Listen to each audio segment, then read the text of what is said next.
Silakan yang bahagia dan Ahmad Susti Abdul Rahim bagi menyampaikan ceramah beliau dengan segala hormatnya. Silakan yang bahagia Ustaz. Assalamualaikum warahmatullahi ta'ala wabarakatuh.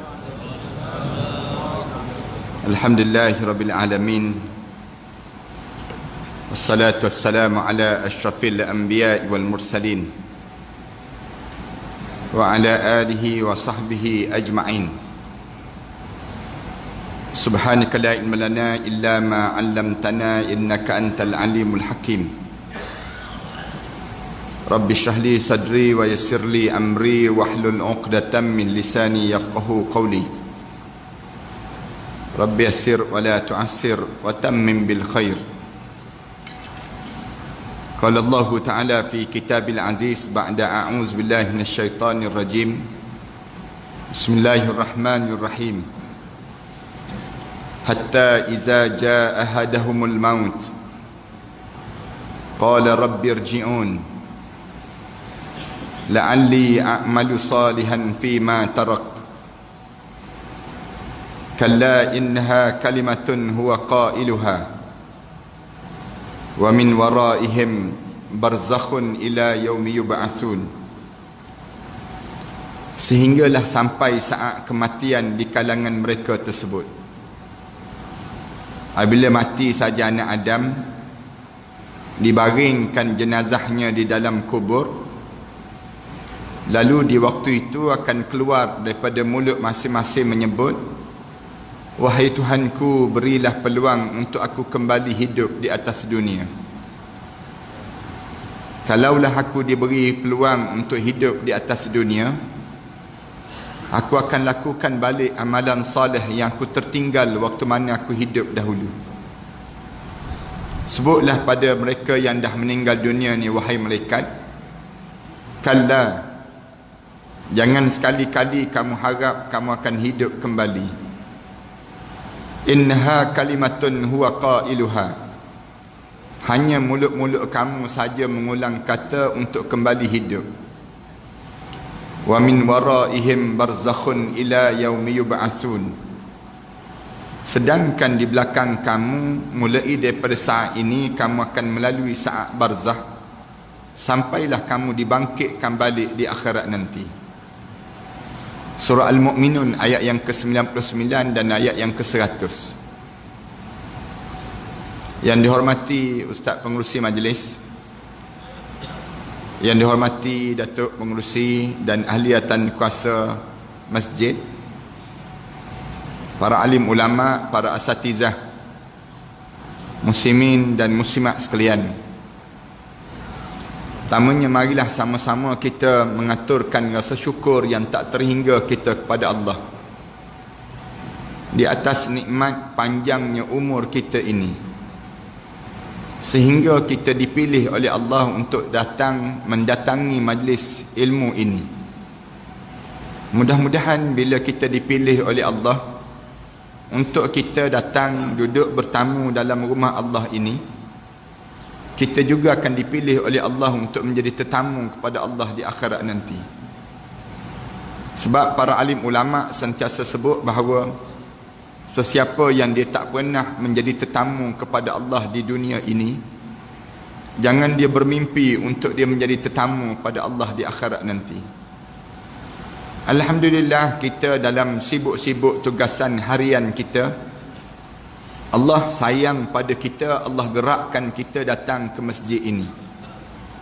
Datang duduk sekejap saja di antara maghrib dan isyak, dengan tujuan untuk menambahkan bekalan untuk perjalanan hidup kita masa yang akan datang. Kita yakin bahawa perjalanan hidup kita ini Allah tak jadikan hidup kita di dunia saja, tidak. Sekejap lagi lepas pada kita hidup di alam yang kedua ini, kita akan hidup di alam yang ketiga. Hidup di alam yang tiga yang disebut dengan alam barzakh. Lepas pada kita hidup di alam barzakh, kita kena hidup lagi di alam yang keempat. Alam yang keempat dipanggil alam mahsyar, alam yang dibangkitkan balik dan dikumpulkan balik. bangun kita di padang mahsyar. Bila kita bangun di padang mahsyar, berakhir ke perjalanan hidup kita, tak lagi. Allah jadikan ada lagi alam yang kelima, yang kita kena sentiasa tanam dalam pemikiran kita. Aku sedang berjalan ke alam ini, mengembara ke perjalanan kita ini, pengembaraan kita daripada alam dunia, kemudian alam yang disebut dengan alam barzah. Sekejap lagi kita akan hidup di alam yang keempat, alam mahsyar. Lepas pada alam mahsyar, kita kena hidup lagi di alam yang kelima. Alam kelima dipanggil alam sa'idun au saqiyun, alam bahagia ataupun alam celaka, alam syurga ataupun alam neraka. Bahasa yang mudah disebutnya. Bila sampai pada alam yang kelima, tuan-tuan baca dalam Al-Quran, tuan-tuan akan berjumpa ayat yang Allah bila cerita saja tentang syurga, Allah sebut khalidina fiha abada, kekal kamu dalam syurga sampai bila-bila. Bila sebut saja tentang neraka, Allah sebut sama juga, khalidina fiha abada, kekal kamu dalam neraka sampai bila-bila. Setakat ni tak ada lagi orang yang sebut ada lagi alam lepas pada itu. Tak ada dah. Bila sampai pada alam syurga, alam neraka, lalu kita kekal berada di alam itu sampai bila-bila. Kita pernah hidupkan di alam yang pertama sebelum daripada ni. Alam pertama dipanggil alam kandungan ibu. Alam itu alam yang paling indah dalam hidup kita dan kita tak kembali lagi. Saya yakin tak ada seorang pun orang dalam masjid ni sebut, saya tak lahir daripada perut ibu, Ustaz. Habis itu, saya keluar daripada buluh betung, Ustaz. Saya keluar daripada buah labu, Ustaz. Tak ada. Masa tu dah berakhir dah. Orang cerita-cerita tentang hidup di alam itu dah tak ada. Semua kita lahir daripada kandungan ibu. Sekarang kita baru hidup di alam yang kedua baru. Alam kedua dipanggil alam fana, alam yang hancur. Kullu man 'alaiha fan. Semua yang ada atas dunia ni akan hancur. Wa yabqa wajhu rabbika dzil jalali wal ikram. Yang kekal ialah Allah yang mempunyai ketinggian dan kemuliaan. Bukti kita ni akan hancur, kita boleh lihat bagaimana. Kita ambil je gambar kita muda-muda dahulu. Kita tengok gambar kita muda-muda dahulu dengan sekarang. Sama tak keadaan kita dengan zaman-zaman dahulu? Tentu tak sama. Menunjukkan kita dalam proses kehancuran. Allah nak hancurkan diri kita. Ayat yang dibaca oleh pengerusi sebentar tadi, kullu nafsin dha'iqatul maut. Bila proses untuk Allah nak hancurkan kita, Allah mula jadikan kematian. Waktu mana Allah jadikan kematian, menandakan proses kehancuran untuk perjalanan kehidupan ini. Waktu mana mula-mula Allah ciptakan manusia ini, malaikat tengok saja bagaimana Allah nak jadikan manusia ni, malaikat geleng kepala. Malaikat sebut, ya Allah, ramainya kamu nak jadikan manusia. Manusia mesti penuh atas muka bumi ini, ya Allah. Allah kata, aku jadikan kematian untuk mereka. Allah jawab pada malaikat, aku jadikan kematian untuk mereka. Lalu katanya malaikat, kalau begitu, tentu mereka hidup tidak aman, merasakan kematian dalam hidup mereka. Allah Subhanahu Wa Taala sebut, aku jadikan syurga dan neraka untuk mereka. Aku janjikan untuk mereka, lepas pada mereka mati, mereka bertemu sama ada syurga ataupun mereka bertemu yang dinamakan dengan neraka Allah. Para hadirin sekalian, bila kita hidup di atas dunia ini, jadilah orang yang cerdik. Jangan kita jadi orang yang bodoh ataupun orang yang lemah dalam berfikir. Rasulullah sallallahu alaihi wasallam diajar, bila kita hidup di atas dunia ni, jadi orang cerdik. Siapa orang yang cerdik? Orang mukmin. Orang mukmin, orang yang cerdik. Bila kita hidup di atas dunia, jangan kita terperangkap dengan dunia-dunia yang ada ini. Tuan-tuan, jangan rasa hidup kita ni, dunia ni menjadi besar pada diri kita, jangan. Kerana bukan besarnya dunia ini menjadi nilai ukur di sisi Allah. Tetapi yang besar dalam hidup kita, bila kita boleh masuk dalam syurga Allah. Yang ni yang jadi besar. Untuk apa kita dapat rumah besar di dunia? Kereta kita mewah di dunia, jawatan kita hebat di dunia, pengaruh kita ramai di dunia. Bila mati je masuk kubur, masuk neraka terus kita. Apa manfaat dalam hidup kita demikian? Dalam hidup kita ni biar jadi cerdik. Macam mana orang yang cerdik? Rasulullah sallallahu alaihi wasallam mula ajar. Orang cerdik, orang yang hidup dia al-kayyis man dana nafsahu wa amila lima ba'dal maut. Orang yang cerdik, orang yang hidup dia sentiasa mempersiapkan diri dia buat amalan untuk lepas pada kematian dia nanti. Ni orang yang cerdik dalam hidup. Sentiasa berfikir daripada diri kita ni. Malam pertama aku di barzah macam mana nanti? Pernah tak tuan-tuan terbayang saat mana malam kedua, waktu mana badan kita mula membengkak, kemudian lebam-lebam mula timbul tubuh badan kita, saat mana ular yang besar mula menjalar di atas tubuh badan kita sebesar tengkuk unta. Macam mana di saat tersebut kita nak padam, kita nak matikan ular itu? Sepanjang kita hidup di atas dunia, pernah tak tuan-tuan terfikir dalam hidup tuan-tuan, malam ketiga saat mana kala jengking sebesar telapak tangan ini merayap di atas muka kita, kemudian bagaimana kita nak padamkan, kita nak matikan kala jengking tersebut? Pernah terfikir tak dalam pemikiran kita ni, macam mana kita saat mana ulat yang besar mula keluar daripada perut kita, bunyi dia memamah daging-daging kita dan makan yang disebut dengan tulang-tulang kita ni, bunyi kerak, mamah daging-daging kita ni sendiri. Macam mana kita nak padamkan ulat-ulat yang sedang keluar daripada perut kita saat itu? Terbayang tak dalam hidup kita saat mana kita bangun di padang mahsyar nanti, waktu mana bangun di padang mahsyar, saat tersebut ada kenderaan yang berada di sisi kanan kita ni untuk kita berjalan terus berjumpa dengan Nabi Muhammad sallallahu alaihi wasallam. Pernah tak dalam hidup kita bayang macam mana nak angkat tangan kanan kita sewaktu mana melayang suratan amalan manusia? Yang melayang suratan amalan manusia tu, tangan kanan kita terangkat, tangan kiri kita tak terangkat. Macam mana nak suruh tangan kita terangkat? Kalau tuan-tuan ada gaya fikir ini dalam pemikiran kita, ada dalam pemikiran kita, tanda cerdik. Rasulullah sebut kamu orang cerdik. Orang cerdik ni bukan orang yang PhD banyak. Orang yang cerdik ni bukan orang yang rumah besar. Orang cerdik ni bukan orang yang pangkat besar. Bila kamu jadi cerdik, bila kamu sentiasa berfikir, macam mana aku nak suruh selamat di akhirat nanti? Macam mana aku dan keluarga aku ni nak boleh masuk dalam syurga Allah? Macam mana aku boleh bersimpuh di sisi Nabi Muhammad sallallahu alaihi wasallam?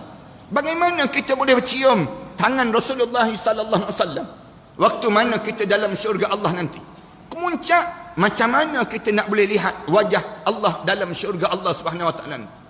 Kalau kita boleh berfikir macam ni, kamu cerdik dalam hidup kamu. Cerdik dalam hidup kamu. Tapi kalaulah kamu hidup dalam keadaan yang hidup kamu ni melayan je hawa nafsu kamu. Hidup ni hanyut je dalam hidup. Tak tahu orang tanya umur berapa sekarang. Entahlah 45 ke 44 disebut. Dalam diri dia, saya ni teragak-agak lah ustaz. Berapa kamu kejar apa hidup atas dunia? Saya tak tahu saya kejar apa. Bahaya ni kamu terperangkap dengan dunia. Terperangkap dengan dunia ni satu benda yang paling bahaya dalam hidup. Hidup dalam keadaan hanyut je. Orang yang Rasulullah sebut wal ajis, orang yang paling bodoh di kalangan kamu. Siapa di kalangan kamu yang paling bodoh? Manittaba'a hawahu, orang yang hidup dia melayan hawa nafsu. Layan dia hawa nafsu. Hujung dia wa tamanna 'ala Allah, dia letak angan-angan pada Allah. Ni secelaka-celaka manusia bila dipanggil menghadap di hadapan Allah. Ada orang yang hidup begitu. Hidup dia, orang tanya dia tak sembahyang. Tak. Kenapa kamu tak sembahyang? Aku penat. Ya. Kamu Islam ke kafir? Islam. Jangan main-main. Islam. Kafir-kafir ni jangan sebut. Disebut demikian. Habis itu, yang kamu tak sembahyang ni, kamu tak takut neraka ke? Takut? Siapa kata tak takut? Habis itu macam mana kamu nak jawab depan Allah nanti? Aku harap Allah fahamlah aku ni jenis penat. Dia jawab demikian. Inilah sebodoh-bodoh manusia. Hidup ni jangan begitu. Hidup ni kena berfokus. Fokus dalam hidup. Fokus dalam hidup ni apa dia? Saya nak sebut pada tuan-tuan, sebelum kita membicarakan tentang tajuk senafas ke barzah. Sebenarnya bukan senafas, bernafas-nafas ke barzah. Bila kita nak cerita tentang barzah, mesti nafas kita ni Naik turun. Memang kita kelam kabut saat mana kita nak sampai ke barzah nanti. Sekarang kita tak rasalah. Kerana apa dia? Kerana kita tak sampai lagi ke barzah. Tapi bila kita sampai saat mana kita nak ke barzah, kita akan lalui saat yang paling getir dalam hidup. Dalam hidup kita. Supaya kita menghadap depan Allah, janganlah kita ni turun naik nafas kita. Jangan sampai peringkat kita ni jadi kelam kabut saat mana nak menghadap depan Allah. Macam mana kita nak suruh hati kita ni jadi tenang? Sampai peringkat malaikat boleh sebut, ya ayyatuhan nafsul mutmainnah, wahai jiwa yang tenang, irji'i ila rabbiki radiyatan mardiyah. Balik, kamu balik. Allah telah sedang manggil kamu untuk kamu pulang kepada Allah sekarang. Macam ibu yang panggil waktu mana petang menjelang senja, dia panggil anak dia, balik disebut. Allah bila dia nak suruh orang mukmin ni yang hidup dalam keadaan lapang, tenang, nak suruh kita ni roh kita keluar dengan elok, macam mana kita nak suruh jadi demikian? Kita kena fokus. Ulama jawab, fokus dalam hidup ni, jangan terbuai atas dunia ni. Jangan kita ni hanyut je dalam hidup. Kita tanya lagi, fokus untuk apa Ustaz? Fokus apa dia dalam hidup? Kita akan tanya balik, fokus tentang apa Ustaz? Ramai di kalangan kita ni tanya balik, kita nak fokus apa Ustaz dalam hidup kita? Fokus sebenarnya kita hidup ni kita kejar apa dalam hidup? Tuan-tuan kena sibuk tanya. Tuan-tuan turun pagi balik gelap, turun pagi balik gelap. Kadang-kadang turun hari ni balik minggu depan. Kadang-kadang kita turun hari ni bulan depan sampai ke rumah balik. Tuan-tuan kejar apa dalam hidup tuan-tuan? Ayah-ayah, ibu-ibu, kalian sampai putih rambut-rambut kalian, putih janggut-janggut kalian. Kalian kejar apa dalam hidup kalian? Kalian ni apa dalam hidup ni sebenarnya? Sebenarnya kita ni berkejaran. Kita ni kan ada orang daripada Kedah berpindah sampai ke Kuala Lumpur. Ada orang daripada Johor berpindah sampai ke Kuala Lumpur. Ada orang daripada Pahang duduk di sini. Kita kejar apa dalam hidup? Betul-betul tegang tuan-tuan. Kita sedang mengejar apa? Sebenarnya dalam hidup kita ni kita nak apa? Dalam kehidupan kita. Nak suruh kita ni jadi tenang waktu mana kita menghadap depan Allah. Ada yang jawab, dia jawab, Ustaz, saya tak kejar. Saya dalam hidup saya betul-betul terang je lah Ustaz. Kamu kejar apa? Saya kejar harta Ustaz. Saya betul-betul terang. Dalam hidup saya hidup ni mengejar harta. Berpindah ganda. Kerana apa dia? Pindah. Orang tanya pindah ni kenapa? Pindah kerana kerja saya berpindah Ustaz. Jawatan saya berpindah. Saya terpaksa pindah. Kita tanya balik. Allah jadikan kita hidup atas dunia ni, nak suruh kita hidup kejar harta ke? Tanya sepatah sikit lagi. Dalam hidup ni cuba fikir panjang sikit. Sebenarnya Allah jadikan kita ni nak suruh harta kita banyak. Bila harta kita banyak, kita dimuliakan di sisi Allah kerana harta benda kita. Begitu dalam hidup. Tak tuan-tuan. Allah tak jadikan hidup ini untuk mengejar harta. Rasulullah sallallahu alaihi wasallam pesan pada setiap di kalangan kita. Rasulullah sebut, siapa-siapa yang jumpa dengan orang kaya, jangan hormat orang kaya kerana kaya dia. Siapa-siapa yang jumpa dengan orang kaya, dia hormat orang kaya kerana kaya orang tersebut, 2/3 agama dia sudah dileburkan di sisi Allah. Hancur lebur agama dia. Yang kaya bukan orang. Yang kaya ialah Allah. Kaya ni bukan kayanya orang. Siapa-siapa yang memiliki kekayaan, berhati-hati dengan kekayaan yang dimiliki. Kerana Allah dah pesan dah. Kalla innal insana la yatgha ar-ra'ahu istaghna. Jangan begitu katanya Allah. Hidup ini jangan kamu jadi ar-ra'ahu istaghna. Kamu jangan jadi tagut. Bila kamu jadi tagut? Bila kamu kaya. Kamu kaya je kamu tagut terus. Belum ni kamu tak pandai karaoke. Bila kaya pandai pula karaoke. Sebelum ni kamu tak pandai berjudi. Bila kamu kaya kamu pandai pula berjudi. Sebelum ni kamu tak pandai nak minum-minum arak. Sebelum ni minum air zam-zam je kamu. Kemudian sekarang pandai pula minum arak. Nak sebutnya dalam hidup, ni kenapa ni jadi macam ni? Kerana kaya lah tu, kaya. Bila kaya, ar-ra'ahu istaghna.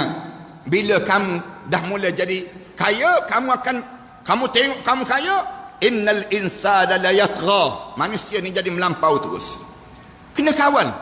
Islam tak suruh jadi kaya. Islam jadikan hidup atas dunia ni bukan nak suruh kejar harta tak. Rasulullah pesan, kalaulah harta menjadi nilai ukur di sisi Allah, mana kaya kamu dengan kayanya Qarun. Qarun kan jauh lebih kaya daripada kamu kan. Kaya tak kaya Qarun, yang bawa anak kunci gedung kekayaan Qarun sebanyak lebih kurang 400 ekor kuda. Yang bawa anak kunci je baru, bukan bawa harta lagi. Bawa anak kunci je baru.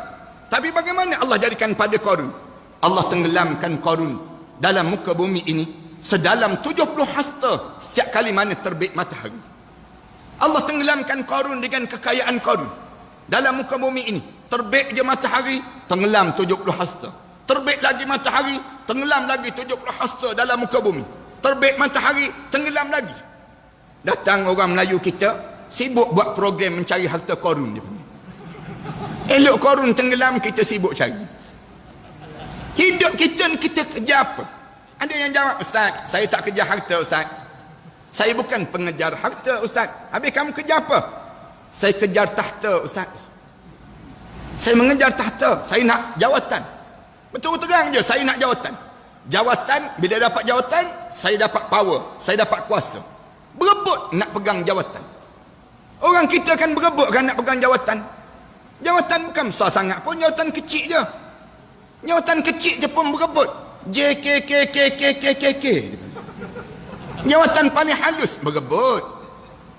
Kenapa berebut? Dia rasa dia jawatan dia jadi mulia. Rasulullah jawab, Rasulullah ajar pada sahabat-sahabat, jangan berebut jawatan. Jangan berebut. Siapa yang pegang jawatan, dia sedang pegang satu tanggung yang kena jawab depan Allah nanti. Dia jangan ingat bila dia pegang jawatan, tuan-tuan jadi mulia, tuan-tuan pegang jawatan. Tuan-tuan ingat betul-betul. Kalau tuan-tuan pegang jawatan, tuan-tuan memikul satu tanggungjawab di belakang tuan-tuan. Lagi besar jawatan kita, lagi penat. Lagi besar, lagi penat. Kecuali orang boleh tunaikan tanggungjawab dia. Rasulullah sallallahu alaihi wasallam ajar demikian.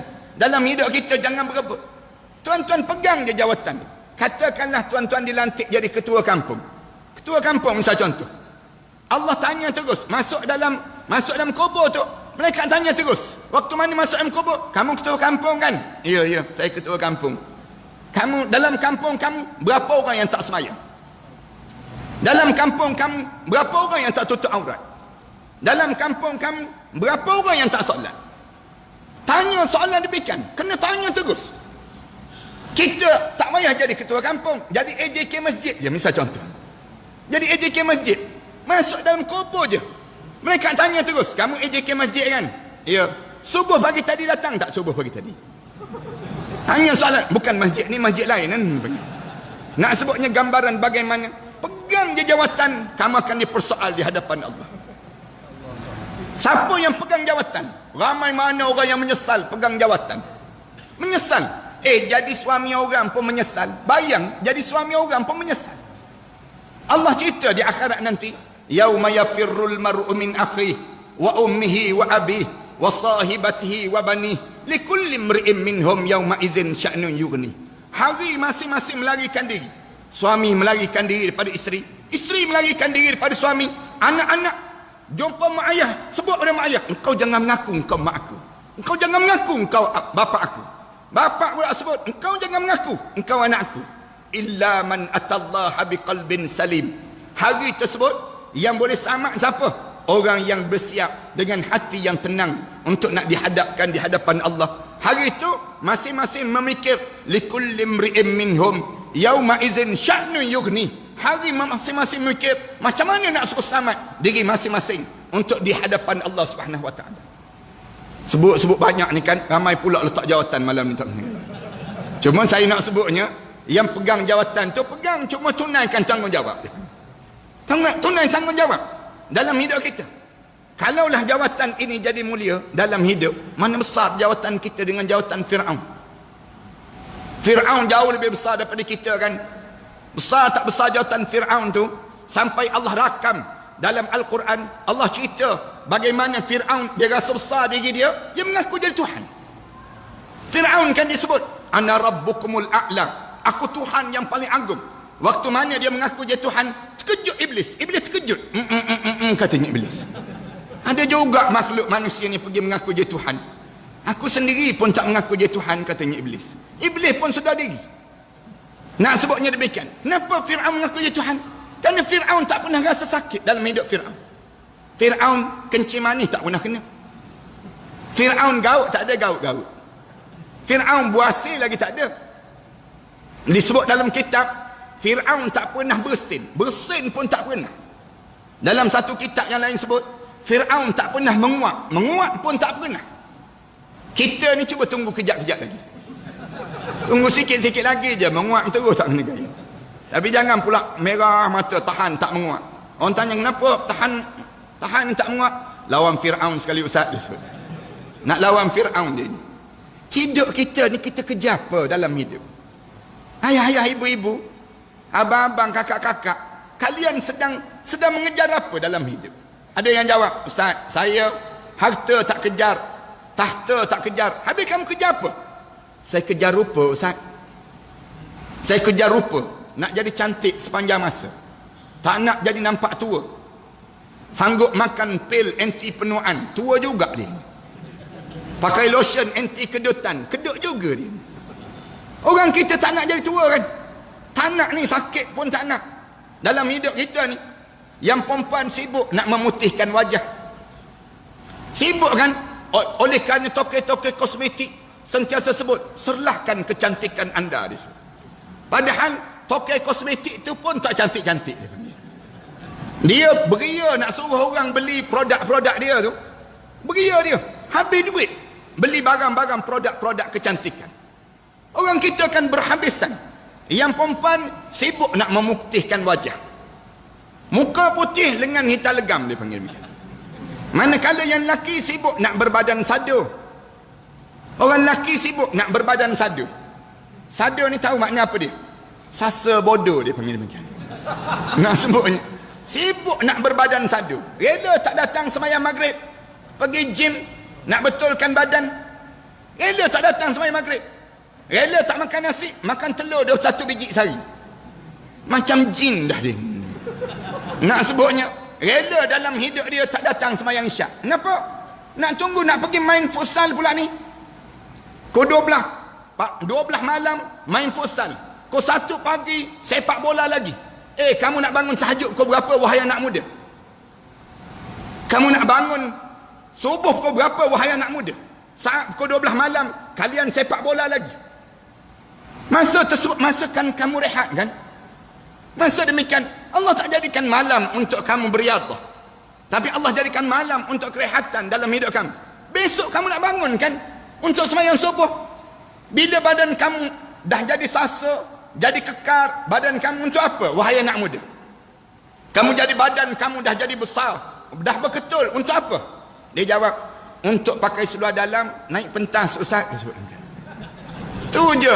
Dengan tujuan nak tayangkan body. Datang Nabi Muhammad sallallahu alaihi wasallam. Rasulullah datang, Rasulullah sebut, hidup ni jangan kalian sibuk mengejar harta. Jangan sibuk mengejar tahta. Allah dah tulis dah untuk hidup, perjalanan hidup kita. Jangan sibuk mengejar yang disebut dengan rupa. Tetapi hidup ini mesti mengejar syurga. Mesti mengejar syurga. Kalau kalian tak kejar syurga, kalian akan terlepas daripada syurga. Kalian akan berjumpa neraka. Bila kita berjumpa neraka?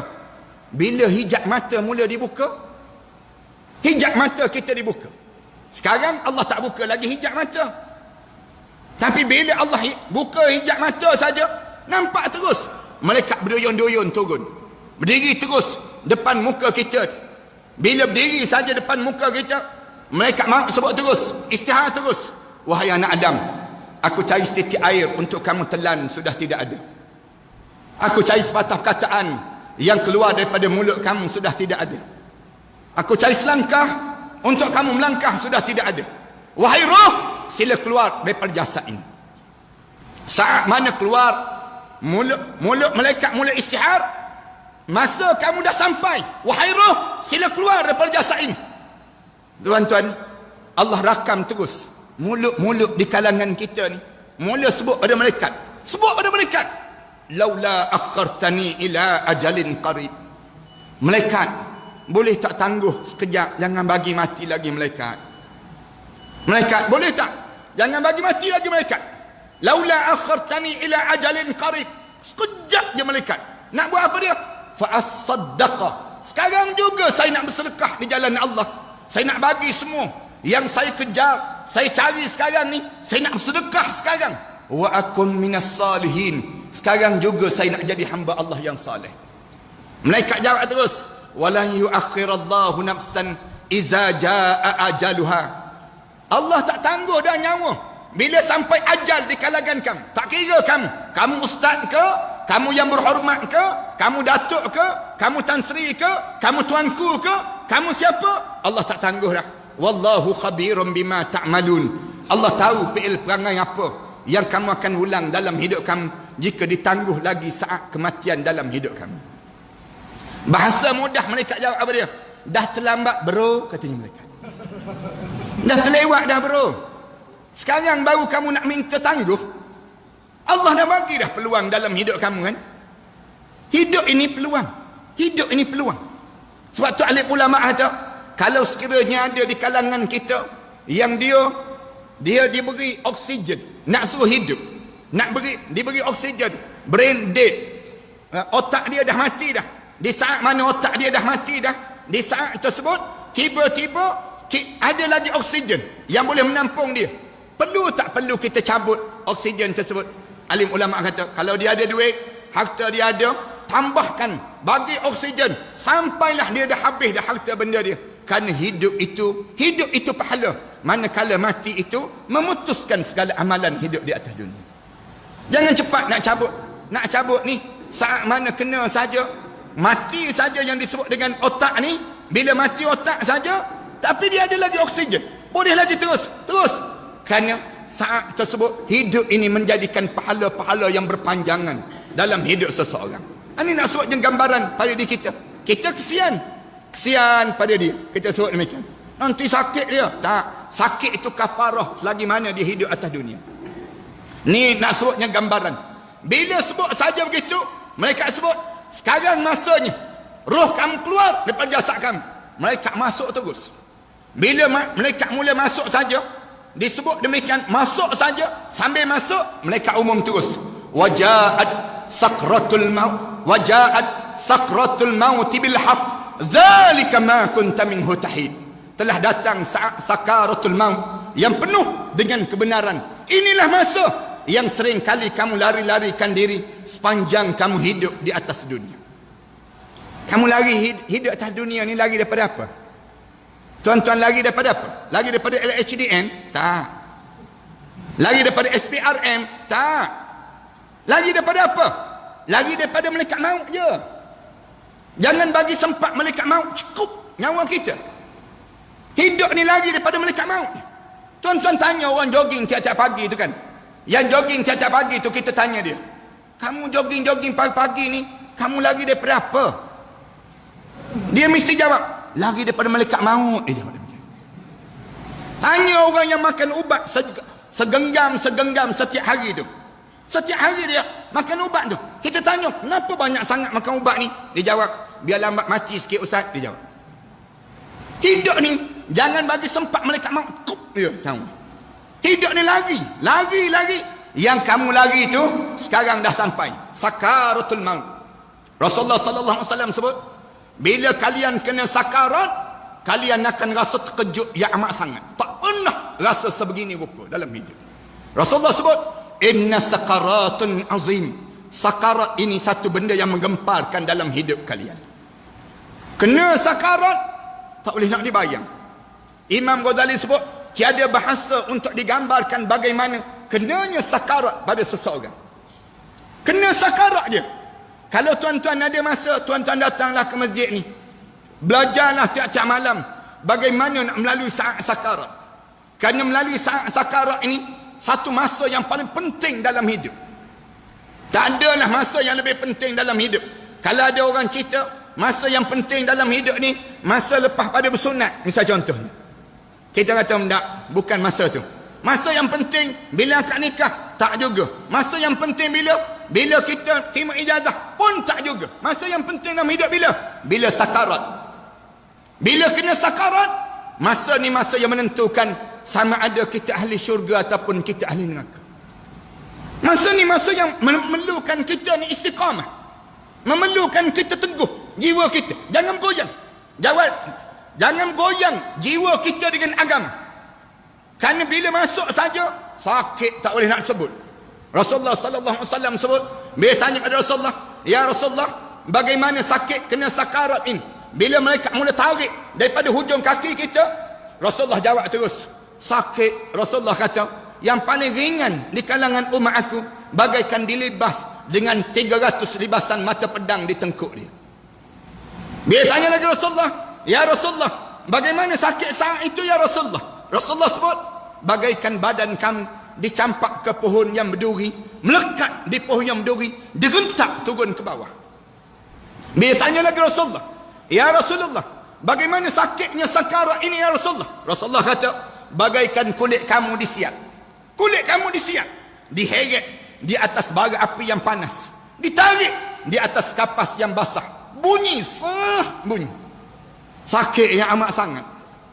Rasulullah sallallahu alaihi wasallam sendiri disebut bila ditanya pada Aisyah radhiyallahu anha, macam mana Rasulullah saat dia melalui sakarat, katanya Aisyah radhiyallahu anha ummahatul mukminin, ibu kita ni, dia sebut, bila aku tengok Rasulullah melalui sakarat, aku tak bayangkan aku lebih ringan daripada Rasulullah sallallahu alaihi wasallam. Tak bayangkan ringan. Rasulullah bila kena sakarat tu, tangan tergerak. Tangan yang duduk atas dada ni, bila kena sakarat tu, terbuka tangan, jalan tangan tu, cari sesuatu. Aisyah radhiyallahu anha kata, bila tengok Rasulullah, tergerak tangan Rasulullah ni, sakit tu, tengok tangan dia tersebut, Aisyah ambil bekas air. Letak bekas air dekat dengan Rasulullah. Rasulullah celup tangan Rasulullah dalam bekas air. Rasulullah angkat tangan Rasulullah. Rasulullah sapu di atas kepala ni, sambil Rasulullah sallallahu alaihi wasallam sebut, Allahumma a'inni ala sakaratil maut, la ilaha illa anta, tidak ada Tuhan melainkan kamu. Allahumma a'inni ala sakaratil maut, ya Allah tolong bantulah aku saat mana aku melalui sakaratul maut ini ya Allah. Sakit tuan-tuan. Saya baca kitab-kitab, bila saya baca kitab-kitab, saya dengar kuliah-kuliah guru saya dahulu, menangis teresak-esak masing-masing. Menangis teresak-esak. Sakit. Tak boleh. Rasulullah, bila Rasulullah tanya je, macam mana sakit waktu itu ya Rasulullah? Rasulullah sebut, tanya ibu-ibu yang melahirkan anak.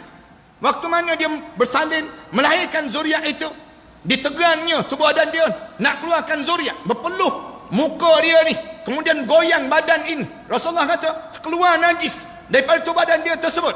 Itu baru satu juzuk daripada 99 juzuk kesakitan kematian. Ada 98 lagi juzuk kesakitan kematian. Macam mana nak ringan? Tu para hadis kan kena datang dengar kuliah. Dengar kuliah macam mana nak suruh jadi ringan saat mana kita melalui sakarat. Bila kena tarik di hujung kaki tu, tarik saja sampai ke lutut. Tengah-tengah tarik tersebut, syaitan pujuk. Syaitan pujuk. Relax ya. Jangan taubat lagi. Sekarang baru di hujung kaki baru. Tak ada matinya, kamu tak matinya. Kalau kamu bertaubat, lagi cepat roh kamu keluar daripada tubuh badan kamu. Tak taubat. Perangai orang kita kan keliru di saat tersebut. Syaitan ni sedang pujuk. Syaitan kata tak mati lagi. Kamu jangan taubat. Padahal di hujung kaki itu kalau kita taubat, Allah terima lagi taubat kita. Tapi tak taubatnya, tak buat. Bila tarik sampai di lutut, tarik lagi. Daripada lutut masuk kumpulan yang kedua. Tarik daripada lutut naik sampai ke pinggang ni. Bila naik sampai ke pinggang, sampai ke pusat, sejuk di pusat itu. Tiba-tiba turun sedikit demi sedikit. Roh kita ni turun sedikit demi sedikit. Tengah-tengah turun tu, syaitan sebut, kan aku dah kata tak mati lagi, katanya syaitan. Tak mati lagi. Turun kan ni? Kamu rasa sendiri kan? Turun kan? Katanya syaitan. Turun kan? Ya tu. Tengah ya tersebut, tengah turun. Masuk kumpulan yang ketiga, rentak daripada bawah kemaluan kita tu, zup naik sampai ke halkum terus. Bila sampai di halkum, tergamam terus. Allah mati disebut. Allah mati tu, baru perasan mati. Bila kita perasan mati, sampai di halkum tu, Allah cerita perangai mulut manusia ni. Sebab ada Allah. qala inni tubtul an. Sekarang juga saya taubat ya Allah, dia sebut. Sekarang saya taubat ya Allah. Dia sebut, sekarang saya taubat ya Allah. Dia ulang, qala inni tubtul an. Sekarang juga saya taubat pada kamu ya Allah. Malaikat jawab terus, walaisatit taubatu lil ladina ya'maluna as-sayyi'at hatta idza hadara ahadahumul maut qala inni tubtul an. Tidak dianggap taubat orang yang hidup dia leka dan menyia-nyiakan peluang yang Allah ada ini. Sepanjang dia hidup, bila sampai roh dia sampai di halqum, baru mulut dia nak sebut, sekarang saya taubat ya Allah. Baru nak sebut. Turun terus malaikat sebut terus, kalla, hidup ni jangan begitu. Malaikat, kalla idza balagatit taraqi, ketika mana dia gentak roh kamu sampai di halqum, taraqi, bila sampai di taraqi, wa qila man raq, siapa yang boleh turunkan balik roh kamu sekarang? Malaikat tanya, kamu ustaz kan? Kamu turunkan balik roh kamu ustaz? Kamu yang berhormat kan? Kamu turun sekarang roh kamu? Kamu kan orang yang hebat, kamu doktor kan? Kamu turun sekarang roh kamu sekarang? Wa qila man raq wa dhanna annahu al-firaq. Baru perasan, mati dah aku ya Allah, mati dah. Baru perasan. Wal taffatis saqu bis-saq. Allah sebut, mata ni terbeliak, pandang kanan, pandang kiri. Nak sebutnya bagaimana tergamamnya saat mana melalui sakarat yang dilalui di kalangan kita ni. Sakarat ni berbeza-beza orang melalui. Ada yang 1 hari melalui sakarat. Ada yang melalui saat sampai 20 hari melalui sakarat. Berbeza-beza orang berdasar pada berbeza amalan yang dilakukan sepanjang hidup di atas dunia. Bila sampai di halqum je, saya nak pesan pada tuan-tuan. Tuan-tuan jangan lupa sebut kalimah ini yang diajar oleh Rasulullah. Rasulullah pesan, sebut la ilaha illallahul halimul karim. La ilaha illallahul halimul karim.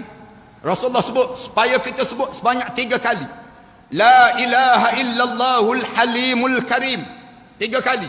Lepas tu sebut la ilaha illallahul halimul karim, sebut pula alhamdulillahi rabbil alamin. Alhamdulillahi rabbil alamin. Alhamdulillahi rabbil alamin. Kemudian sebut tabarakalladzi biyadihil mulk yuhyi wa yumit wa huwa ala kulli syai'in qadir. Bila kita sebut saja begitu, roh kita keluar, tempat kita dijamin dalam syurga Allah SWT. Ini dalam hadis Rasulullah sebut demikian. Kalau kita tak boleh sebut, ustaz, panjang ustaz, malam ni je baru dengar ustaz, tak pernah dengar yang ni ustaz. Kalau tak boleh sebut yang ni, tolonglah sebut la ilaha illallah Muhammadur Rasulullah. Rasulullah sebut laqinu mautakum bila ilaha illallah. Tolong talqin orang yang nak mati dengan la ilaha illallah. Siapa di kalangan kamu yang nak mati, Rasulullah kata ulang sebut la ilaha illallah pada mereka sebut. Rasulullah sebut dalam hadis yang lain, Rasulullah sebut man qala la ilaha illallah fi akhir umurihi dakhala al-jannah. Siapa yang boleh sebut la ilaha illallah di akhir perjalanan hidup dia, dijamin tempat dia dalam syurga Allah Subhanahu Wa Taala. Sebut tuan-tuan. Tapi nak sebut ni bukan sebut dengan hafalan, tetapi sebut dengan amalan. Tak ramai boleh sebut. Dalam asar cerita di kalangan umat Rasulullah sallallahu alaihi wasallam, seramai 1000 orang yang meninggal dunia, hanya seorang boleh mengucap 2 kalimah syahadah. Dalam satu riwayat yang lain sebut, dalam asar yang lain sebut, di kalangan umat Rasulullah yang meninggal dunia, seramai 10,000 orang, hanya seorang boleh mengucap 2 kalimah syahadah. 9,999 lagi tak boleh mengucap. Kenapa tak boleh mengucap? Saya nak sebut sikit lagi, kejap lagi. Tak boleh nak mengucap. Ajar dekat nak sebut, dekat nak meninggal dunia, nak sebut la ilaha illallah, kerah lidah. Tak mudah. Dengan kecuali kita boleh jaga. Bila sampai saja di halqum ni boleh sebut la ilaha illallah, Allah sayang nak masukkan kita di kalangan ahli syurga ni. Allah akan arahkan malaikat, cari la ilaha illallah, cari la ilaha illallah, cari dekat kepala tak jumpa, cari dekat tangan tak jumpa, cari dekat kaki tak jumpa. Bila tak jumpa juga, bila Allah sayang pada seorang hamba ini, lalu malaikat akan tepuk bawah dagu ni, pup sekali tersebut, lidahnya bergerak, Allah disebut demikian. Allah tu, roh ni pun tercabut terus keluar, naik melalui mata terus. Mudah-mudahan semua yang hadir malam ni di kalangan ahli syurga Allah. Mudah-mudahan tuan-tuan dan saya semua di kalangan keluarga kita di kalangan ahli syurga Allah. Kita harap demikian. Bila naik saja roh ni, naik saja keluar daripada mata masing-masing, Rasulullah ambil bekas air, Rasulullah tuang bekas air. Ni saya nak sebut, bukan senapas ni, banyak napas. Banyak napas kita ni. Rasulullah kata, bila keluar daripada roh ni, daripada mata seorang, dia masuk dalam bekas yang warna putih. Masuk, dia keluar, Rasulullah tuang bekas air tu, keluar saja. Rasulullah kata, roh orang mukmin dia keluar bagaikan air ini, daripada ceret ini, kata Rasulullah, disambut oleh paling tidak ada lebih kurang 40,000 para malaikat Allah SWT. 40,000 malaikat Allah tersusun pakai jubah warna putih, wangian semerbak, sambut yang disebut dengan roh orang mukmin ini masuk dalam bekas yang putih. Kemudian waktu mana masuk saja disapu dengan minyak kasturi daripada syurga Allah Subhanahu Wa Taala.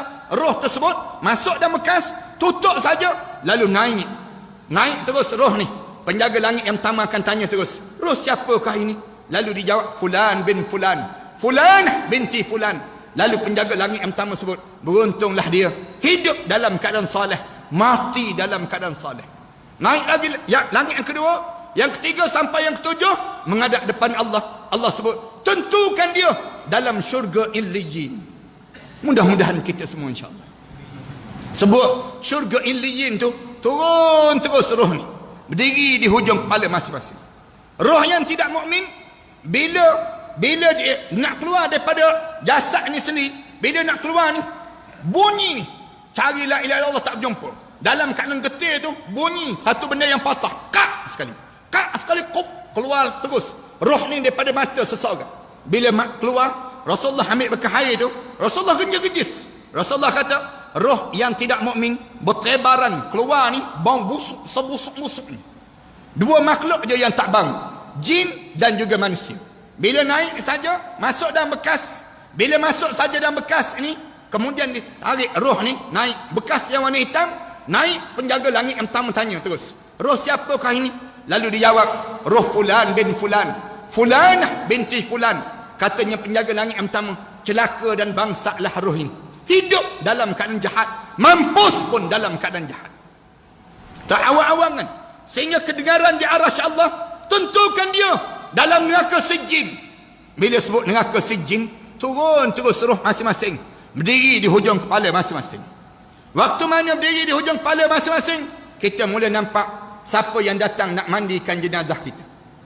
Kita mula hidup di alam yang ketiga. Kita nampak siapa yang buka butang baju kita. Kita sebut pada orang yang buka butang baju kita, perlahan-lahan, sakit mati tadi belum habis lagi, kita sebut. Sakit mati tadi belum habis lagi. Bila orang usung je jenazah kita, kita rasa sakit. Kita sebut ada orang usung jenazah, jangan bergerak, sakit, kita sebut sakit. Badan bagaikan melecur seluruh tubuh badan. Bila orang mandi jenazah kita, kita sebut pada pemandi jenazah, jangan kasar dengan saya. Saya sakit tadi, sampai Rasulullah pesan, bila mandi jenazah, ambil air tu, jerus atas telapak tangan, kemudian genjis-genjis saja. Jangan jerus begitu atas badan sebut. Sakit yang amat sangat. Kita boleh rasa saat mana orang kapankan jenazah kita. Kita boleh bilang berapa orang yang datang nak mandi, nak solatkan jenazah kita. Waktu mana diusung jenazah kita, kita nampak di hujung kaki kita dua orang, dua bekas yang besar. Satu bekas warna putih, satu lagi bekas warna hitam di hujung kaki kita. Tarik, bawa kita sampai ke kubur. Bila letak je jenazah kita dekat dengan kawasan kubur kita, kita nampak dalam kubur kita berdiri dua orang malaikat munkar dan nakir, warna hitam kebiru-biruan. Perjalanan hidup ni sekejap je tuan-tuan. Masa hidup ni sebentar. Bila orang angkat je jenazah kita ni, angkat je jenazah kita, nak turun dalam liang lahat tu, nak turun dalam liang lahat tersebut, rasa terus pengalaman yang pertama. Tuan-tuan akan rasa, saya akan rasa, semua di kalangan kita akan rasa. Rasa apa dia? Pengalaman himpitan kubur. Pam terus. Belum lagi jenazah turun ke dalam kubur. Jenazah tu tengah usung, orang tengah pegang je, tengah pegang nak turun jenazah kita ni, rasa terus terus.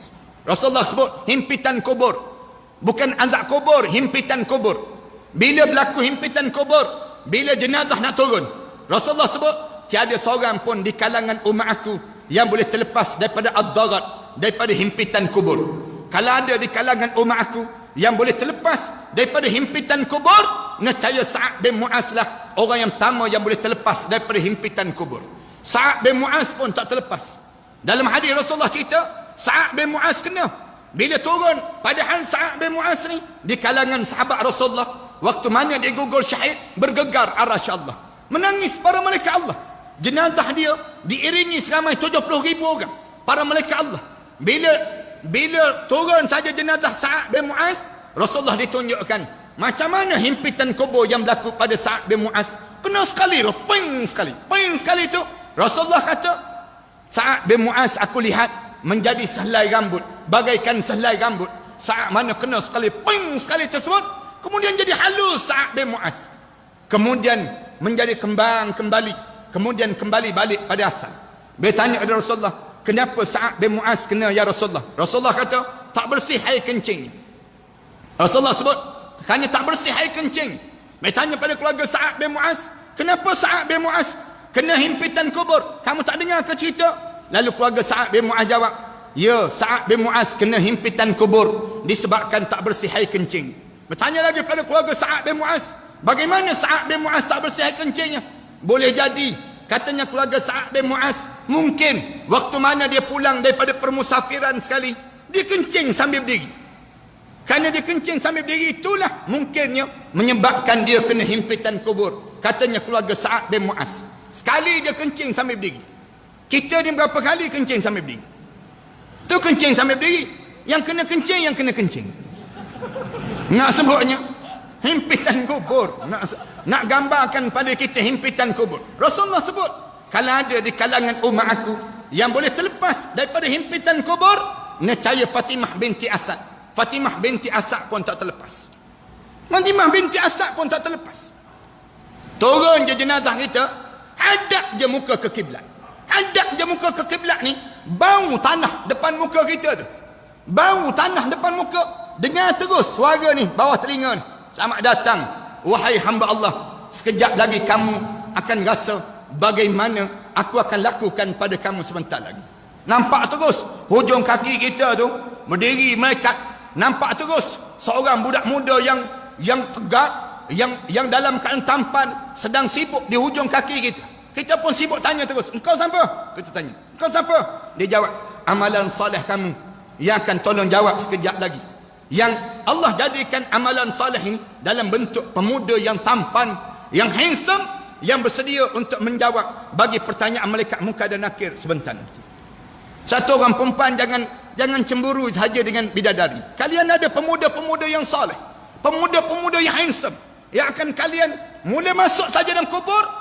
Waktu mana letak tu, amalan-amalan yang baik yang kita lakukan di dunia ini akan berubah menjadi seorang pemuda yang tegap dalam bersedia untuk menjawab bagi pihak kita sebentar lagi. Kalau kita buat amalan soleh, kalau tidak, kita tak akan jumpa pemuda ini. Bila orang tutup saja liang lahat kita, tutup je liang lahat kita ni, kedengaran tanah-tanah yang turun. Tanah-tanah yang turun tu, tanah sampai pagar lutut je. Ke bumi jenazah kita ni sampai pagar lutut. Diri dah malaikat munkar dan nakir depan muka kita, halau salat kita, halau zakat kita, halau haji kita. Di saat tersebut Allah cerita, mulut manusia ni kebanyakan mula sebut apa dia? Qala rabbirji'un, Tuhanku bagilah peluang untuk aku kembali hidup di atas dunia ya Allah. Kenapa nak hidup? Kenapa nak hidup? La'alli a'malu salihan fima tarak. Kalau aku boleh hidup balik ya Allah, aku akan buat balik amalan salih yang aku tertinggal. Mereka jawab terus, kalla, jangan harap kamu boleh hidup balik. Innaha kalimatun huwa qailuha. Mulut je sembang kencang katanya malaikat. Cakap besar je, nak hidup. Wa min waraihim barzakhun ila yaumi yub'atsun. Sedangkan di belakang kamu akan mula melalui saat barzakh sampai kamu dibangkitkan balik di hadapan Allah nanti. Tuan-tuan, boleh jadi tuan-tuan akan tanya, kenapa ustaz orang dalam kubur ni nak hidup balik? Kalau kita baca dalam hadis Rasulullah cerita orang mukmin, bila tanya saja pada dia, ma rabbuka tu, roh ni masuk terus, masuk bahagian kepala, ada bahagian dada, Sampai bahagian dada. Dalam satu riwayat kata, roh ni masuk sampai ke sebelah bahagian perut dia, sebelah badan dia. Sahabat-sahabat tanya, masuk tu masuk macam kita rasa sekarang ke Rasulullah? Rasulullah kata, macam sekarang. Macam kita ni dibius kat bawah, kemudian ke atas ni kita boleh bergerak. Ada orang yang kena demikian kan? Kadang-kadang dibius kat bawah ni, kemudian ke atas ni kita boleh bergerak. Demikianlah di dalam kubur. Dia tanya saja, ma rabbuka? Tanya soalan ma rabbuka, roh ni masuk je, tenganga mulut. Ada seorang hamba Allah tu tenganga mulut, terkejut, tergamam. Bila dia ulang lagi, ma rabbuka, kali yang kedua, bunyi kak. Dia nak jawab tak boleh. Nak jawab tapi geraham dia ni tersangkut.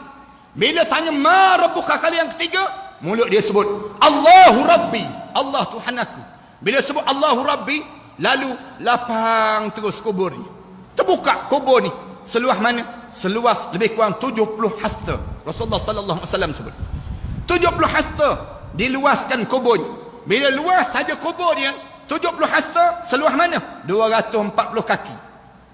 240 kaki. Kubur ni berubah menjadi warna hijau yang cantik. Heret, mereka heret jenazah dia tu sandar di dinding kubur. Bila sandar saja di dinding kubur, meluruk kain kapan ni turun. Kain kapan kita ni turun. Bila turun saja, kita pun nampak terus, Allah, mati dah aku ya Allah. Mati dah aku ni ya Allah. Kita rasa kematian kita ni, bila dalam keadaan demikian, suasana yang kita rasa ni, malaikat tanya terus, hei hamba Allah, nak hidup balik tak? Nak hidup balik tak? Jawab terus, tak nak malaikat, tak nak. Tak ada seorang pun orang mukmin kata dia nak hidup balik. Orang mukmin dia tak sebut dia nak hidup balik, kecuali orang mati syahid. Orang mati syahid sebut, ya, nak hidup balik. Orang mukmin yang lain sebut, tak nak. Bila malaikat tanya, kenapa tak nak? Kenapa kamu tak nak hidup balik? Sakit mati itu terbawa-bawa sampai dalam lubang kubur. Sakit sakarat. Melalui sakarat tu menjadi satu pengalaman yang paling ngeri dalam hidup, paling ngilu dalam hidup. Tak pernah rasa sesakit ini, sehingga kan bila tanya nak hidup balik, tak nak. Kenapa tak nak hidup balik? Allah dah tunjuk tempat dalam syurga Allah. Habis itu yang nak hidup balik ni, yang dalam Quran cerita yang nak hidup ni pula bukan orang biasa-biasa. Dia sebut, kalau saya boleh hidup balik ya Allah, saya nak buat balik amalan soleh yang saya tertinggal. Maknanya apa dia? Ni mesti orang Islam ni. Mesti orang Islam. Benda apa yang dia tertinggal atas dunia? Ulama-ulama jawab, ada 3 benda yang tertinggal. 3 benda ni yang tertinggal. Tuan-tuan tolong jaga betul-betul. Saya nak pesan pada penduduk kawasan ini. Saya nak ingatkan betul-betul. Ayah-ayah, ibu-ibu, kalian tolong jaga yang pertama. Apa dia? Keyakinan hidup dengan Islam.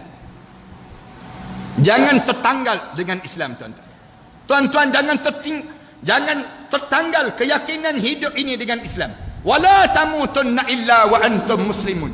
Jangan kamu mati kecuali saat mana kamu mati, kamu benar-benar seorang muslim. Tertanggal ke keyakinan kita? Ya, tertanggal, tuan-tuan. Orang kita tak yakin dengan Islam dalam bab ekonomi. Dalam bab ekonomi, dia pergi ke bank, pegawai bank tanya, nak buat cara Islamic bank, Islamic loan ke ataupun cara conventional loan? Dia tanya balik, pegawai bank sebut, mana yang untung? Dia tanya, mana yang untung? Maknanya dia tak yakin dengan Islam. Orang kita mana yakin dengan Islam? Pendidikan Islam kita tak yakin. Tulisan Jawi 3 helai je. 3 helai tulisan Jawi kan. Tulisan Jawi tu bukan kita nak sunatkan orang nak belajar Jawi dia bagi. Tu pun orang kita teragak-agak. Tulisan Jawi tak ada kaitan langsung dengan Islam. Senang bahasa je kita nak sebut demikian. Tu pun orang kita tak yakin. Alah, yang macam tu pun kita nak berkelahi dia sebut. Buang-buang je lah. Orang kita tak yakin. Pendidikan Islam. Orang tanya dia, tak hantar nak menghafal Quran. Dia tanya balik, ada masa depan ke? Nak menghafal Quran ni nak kerja apa nanti? Anak-anak kita kan, orang tanya dia, kamu nak hantar anak ke mana? Saya lebih rela hantar anak saya ke sekolah sekular dibandingkan dengan sekolah agama. Orang kita mana yakin sekolah agama? Sekolah agama low standard dah. Mana nak kita nak hantar sekolah agama semua? Kita jawab, hidup ini start daripada mula tu kena hidup dengan Islam. Nak belajar yang lain tu belajarlah. nanti kita lepas pada ada agama, belajarlah benda yang lain pun. Tapi tak, orang kita belajar, sibuk nak belajar ni, tertinggal Al-Quran. Tak boleh baca Al-Quran anak-anak kita. Saya bukan nak tolak sistem pendidikan liberal ini ataupun sekular ini, saya tak tolak. Tapi saya nak sebut, orang kita ni belajar. Bila kita belajar, cuba tuan-tuan menang balik. Yang tuan-tuan belajar dahulu, sekolah rendah, sekolah kebangsaan, sekolah menengah, bila kita habis belajar, kita guna tak yang kita belajar? Tak guna pun. Banyak mana orang kita tak guna pun yang kita belajar. Belajar hafal sejarah para mesuara. Ingat ni sejarah para mesuara. Bila habis je belajar, tak guna-guna pun para mesuara tersebut. Yang guna uping-iping je sekarang dalam hidup kita. Yang terbaru, Ejen Ali ke apa ni panggil, nak sebutnya, yang tu je yang kita guna. Yang lain yang kita belajar dahulu ke mana? Ke mana di kalangan kita? Ilmu mana yang kita belajar dahulu? Yang kita kena guna apa dia? Al-Quran dan hadis Rasulullah. Belajar tak? Tak belajar. Bila tak belajar Al-Quran, tak belajar hadis Rasulullah, kita jadi kurang ajar dalam hidup. Anak-anak kita menjadi kurang ajar dengan ayah-ayah mereka. Mereka tak peduli lagi. Ayah-ayah nak tinggal dengan siapa, mak dia nak tinggal dengan siapa, dia tak peduli. Yang penting, aku kena hidup bahagia dengan isteri aku, dengan anak-anak aku. Dia tak peduli lagi mak ayah dia, kerana dia tak belajar daripada Al-Quran. Besar ni tuan-tuan, kesan yang besar dalam hidup. Orang kita tak yakin dengan politik Islam. Politik Islam dia tak yakin. Mana ada politik Ustaz? Politik suku, agama suku lah. Orang kita sebut demikian. Tak yakin. Kita jawab balik. Kalau tak ada politik Islam, Rasulullah merintah dengan cara apa? Rasulullah sallallahu alaihi wasallam mentadbir dengan politik mana? Yang belajar di universiti, belajar di sekolah, siasat syariah tu apa dia? Kalau kita tak menguasai politik, nescaya orang bukan Islam akan menguasai kita. Orang bukan Islam akan menguasai kita. Politik ni terlibat tak dalam hidup kita? Terlibat. Bila terlibat, ni roh sampai di halqum. Roh sampai di halqum, tuan-tuan. Tuan-tuan ingat betul-betul yang saya sebut. Bila roh sampai di halqum, syaitan menyamar menjadi arwah ayah. Menyamar terus menjadi arwah ayah. Dia sebut terus, anakku, jangan mati dalam Islam ya. Ni mati bersama dengan Abah. Sebiji muka Abah kita, sebiji muka ayah kita, sama sebiji. Dia akan sebut apa dia? Anakku, jangan mati dalam Islam, matilah dengan sama dengan Abah. Abah mati dalam Yahudi. Kalau kamu nak saman, kamu mati dalam Yahudi. Ni hadis Bara' bin Azib cerita. Hadis Anas bin Malik pun sama juga, cerita yang sama. Bila kita cuba mengucap, syaitan menyamar menjadi arwah ayah ibu kita pula. Sebiji muka ibu kita, goyang buah dada ni, sambil tunjuk pada pada kita ni, anakku, jangan mati dalam Islam, matilah bersama dengan Ummi. Ummi mati dalam Kristian. Kalau kamu nak saman, kamu mati dalam Kristian. Tuan-tuan, syaitan Kuala Lumpur ni tuan-tuan, dia tak sebut mati dalam Yahudi tuan-tuan. Syaitan Kuala Lumpur dia tak sebut mati dalam Kristian. Orang Kuala Lumpur tak kenal pun Yahudi, tak kenal pun Kristian. Orang Kuala Lumpur ni, bila dekat nak meninggal dunia, tuan-tuan ingat betul-betul, syaitan akan menyamar menjadi arwah ayah kita. Disebut terus, anakku, jangan mati dalam Islam, jangan mati dalam Kristian, matilah kamu dalam Islam liberal. Disebut matilah kalian dalam Islam nasionalis, matilah kalian dalam Islam sekularis, matilah kalian dalam Islam demokrat. Kita pun dengar, oh betul juga ni, Islam juga ni, mati je lah, kita sebut. Ramai mana orang kita mati dalam keadaan tak yakin dengan Islam. Timbulkan keyakinan hidup ini dengan Islam. Bila orang datang bagi tahu pada kita, pakcik, makcik, saya bawa insurans ni begini, cover untuk kematian kita dan sebagainya. Habis tu kita tanya balik, untung ke? Untung. Islamik ke tak Islamik? Kita tanya soalan demikian. Akaun KLBSP kita tu bagi betulkan balik, mesti akaun Islamik. Jangan kita biarkan dalam keadaan demikian. Nanti kita mati, kita menyesal. Sekarang kita tak menyesal sebab kita tak mati lagi. Cuba try mati, tak percaya. Nak tengok menyesal tak menyesal. Keyakinan hidup dengan Islam. Bila sebut Islam, Allah sebut, wa man yabtaghiral islami dinan falan yuqbala min wa huwa fil akhirati minal khasirin. Siapa yang cari selain daripada Islam sebagai satu cara hidup dia, dinan, Islam ni bukan religious, bukan agama, tetapi Islam ni way of life, satu cara hidup. Cara hidup kamu, dia tak sama dengan Kristian, tak sama dengan Yahudi, tak sama dengan Buddha dan sebagainya. Tapi Islam ni dinan, satu cara hidup. Cara hidup meliputi segala benda dalam hidup kita. Kamu cari selain daripada Islam, falan yuqbala min, Allah tak terima di akhirat nanti. Wa huwa fil akhirati minal khasirin. Masuk kubur je selain daripada Islam tak boleh tolong kita. Nationalist boleh tolong kita dalam kubur? Tak boleh. Secularist boleh tolong kita dalam kubur? Tak boleh. Liberalist boleh tolong kita dalam kubur? Tak boleh. Tak boleh tuan-tuan. Tak boleh tolong kita. Syiah boleh tolong kita dalam kubur? Tak boleh. Yang boleh tolong kita ialah Islam. Islam je. Jangan kita tergoyang keyakinan hidup dengan Islam. Yang pertama. Yang kedua, tolong jaga ibadah. Jaga ibadah. Jangan kita menyesal. Waktu mana kita masuk dalam kubur nanti, sebelum kita masuk dalam kubur, jaga betul-betul ibadah. Ibadah kena jaga apa dia? Salat. Salat jangan tinggal. Jangan tinggal walaupun satu rakaat, ayah-ayah, ibu-ibu. Kalian kena salat. Jaga jangan tinggal salat. Jangan. Tak berbaloi-nya kita masuk dalam neraka sakar. Bila tanya, kenapa kamu dihumban ke dalam neraka sakar? Dia jawab, qalu lam nakum minal musallin. Di dunia dahulu kami tak jaga solat. Kami tak jaga solat. Jangan tinggal solat. Sesusah mana pun kena solat. Tak boleh solat sambil berdiri, duduk. Kalau tak boleh duduk, solat sambil baring. Kalau tak boleh sambil baring, solat dengan mata. Solat dengan mata. Kalau orang cungkil mata kita, solat dengan hati. Kalau tak boleh solat dengan hati, kamu dah mati. Nak sebutnya kena solat. Tak boleh, tak ada peluang untuk tak meninggalkan solat. Solat usia 40 tahun, jangan tinggal lagi berjemaah. Solat berjemaah. Siapa yang sampai usia 40 tahun, jaga ni, berebut.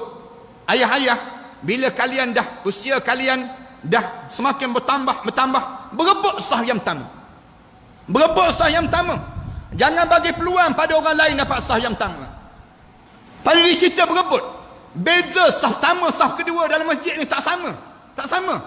Pahala tak sama. Kalian jangan berebut duduk belakang, jangan berebut. Bila datang masjid, berebut sah yang pertama. Berebut menjadi khusyuk. Duduk baca Quran. Jangan lagi baca WhatsApp dalam masjid. Jangan lagi sibuk nak update Facebook dan sebagainya. Duduk baca Quran. Berebut. Biar kita ni tanya diri kita, semenjak kita solat daripada usia muda sampai usia kita tua sekarang ni, berapa kali basah janggut kita kerana takut pada Allah Subhanahu Wa Taala. Dalam hidup kita ni, berapa kali kita sujud, basah tempat sujud kita. Saat mana kita rukuk, menitik air mata kita kerana ketakutan pada Allah. Berapa kali solat kita menjadi solat yang terbaik dalam hidup kita. Menangis di dunia ni jauh lebih baik daripada kita menangis dalam kubur nanti. Waktu mana kita hidup ni ambil peluang. Ni masa kita. Masa solat, jaga solat. Bila usia 60 tahun, jangan tinggal lagi solat tahajud. Jangan tinggal lagi solat tahajud ayah-ayah, ibu-ibu. Bila usia kalian dah 60 tahun, kalian jaga betul-betul solat. Solat tahajud malam-malam. Bila kita dalam kubur nanti, lepas pada heret je jenazah kita tu, sandar tepi dinding tu, kubur kita berubah menjadi warna hijau yang cantik. Tumbuh rumput-rumput yang bangun daripada mist, daripada kasturi, daripada syurga Allah. Bangun tu, kita tanya malaikat. Malaikat, ni jadi warna cantik, warna hijau ni datang daripada mana? Rumput-rumput ni yang bagaikan permaidani indah ni datang daripada mana? Malaikat jawab terus, ini datang daripada tahajud yang kamu bangun sewaktu mana kamu hidup di atas dunia dahulu. Tahajud, ayah-ayah, ibu-ibu. Umur 60 tahun, kalian tak ada kerja dah. Kita tak masuk pejabat dah umur 60 tahun. Pergi pejabat pun orang halau balik dah dia pergi. Nak sebutnya gambaran bagaimana usia kita 60 tahun. 60 tahun. Kenapa usia 60 tahun? 60 tahun usia konfirmati. Usia konfirmati.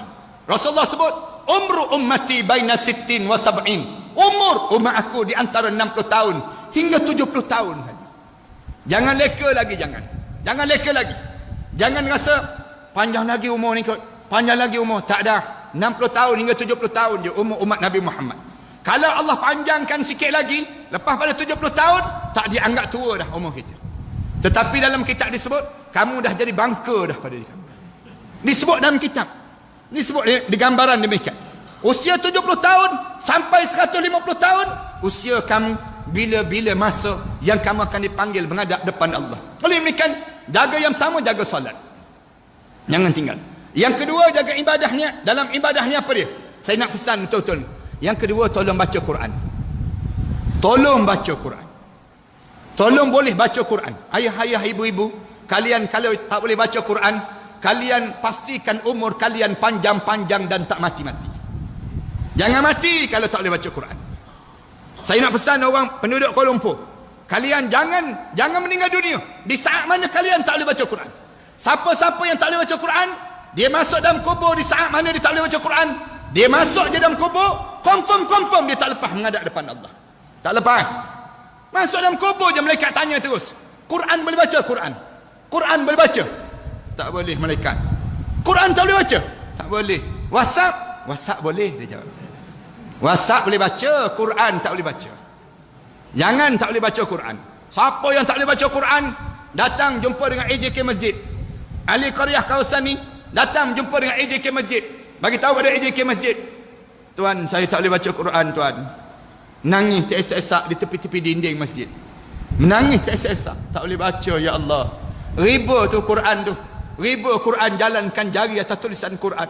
Bagi tahu pada Allah, ya Allah, tak boleh baca, ya Allah. Tak boleh baca. Surat khabar orang putih boleh baca, ya Allah. Surat khabar India boleh baca, surat khabar kamu ni aku tergagak-gagak, ya Allah. Tak boleh baca, ya Allah. Berjumpa dengan AJK Masjid.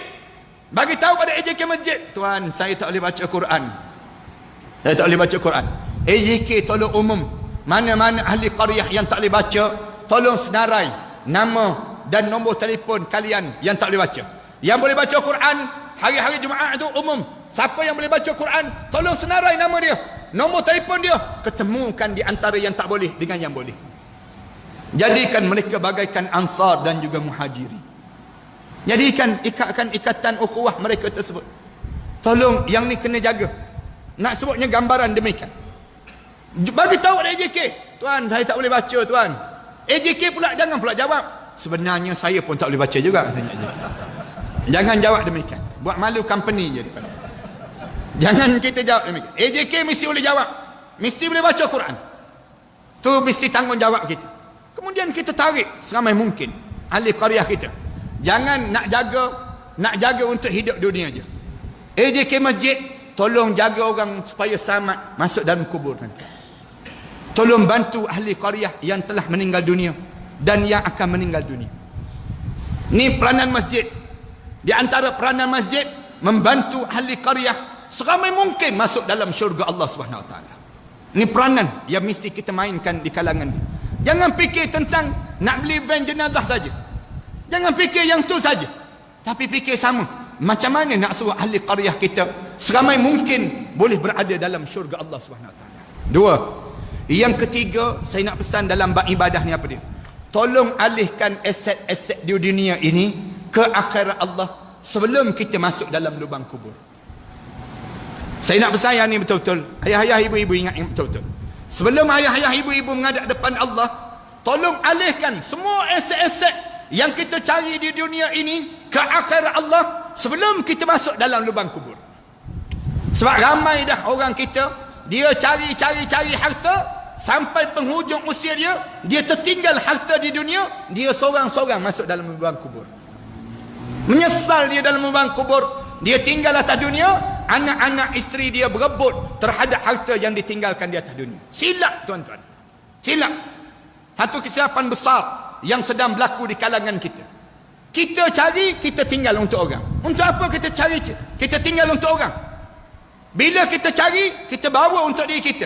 Macam mana kita nak bawa untuk diri kita? Wakaf, sedekah, hebah, kita wasiat. Sebelum kita meninggal dunia, selesaikan urusan ni.